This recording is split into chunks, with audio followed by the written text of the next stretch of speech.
2 years ago, shortly before dawn, Russian troops marched across the border in Ukraine. And Putin believed he could easily bend the will and break the resolve of the free people of Ukraine. That he could roll into Ukraine and he would roll over them. 2 years later, he remains wrong. He didn't do that. He wasn't able to do that. Kyiv is still standing. Ukraine is still free. And the people of Ukraine remain unbowed and unbroken in the face of Putin's vigorous onslaught. This is due to their sheer bravery and their sacrifice, but it's also due to us. Remember, the United States pulled together a coalition of more than 50 nations to support Ukraine. We unified and expanded NATO. We can't walk away now. And that's what Putin is betting on. He's betting on we're going to walk away. That's why I'll be speaking to the G7 folks, so some of the heads of the European Union and NATO today.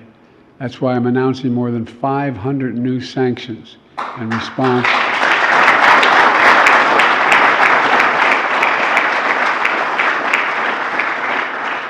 to Putin's brutal war of conquest, in response to Alexei Navalny's death. Because, make no mistake, Putin is responsible for Alexei's death. Yesterday, I met with Alexei's wife and daughter in California, where his daughter attends college. Alexei was an incredibly courageous man. His family is courageous as well. I assured them his legacy will continue to live around the world, and we in the United States are going to continue to ensure that Putin pays the price for his aggression abroad and repression at home.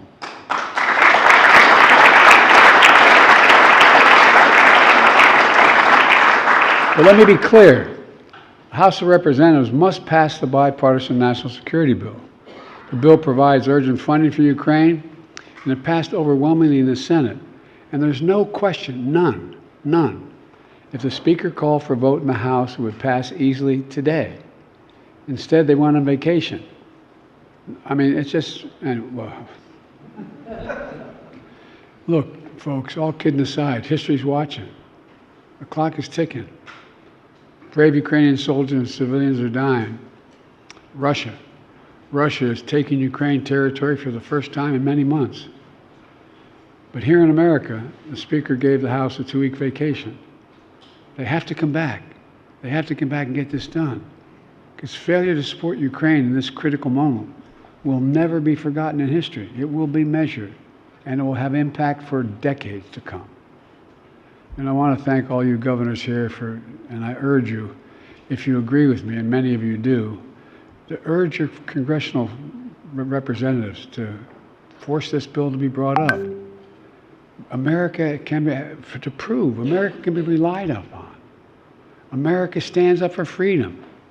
We never bow to anyone, particularly Putin. Look, folks, now on another important work we're doing. I want to thank you all for delivering historic results for the American people. You've been incredible partners. Governors know the measure of success isn't how many partisan points we score. It's did we fix the problem? Did we fix the problem? We disagree on how to fix the problem many times. We're all here for one reason, to fix the problems.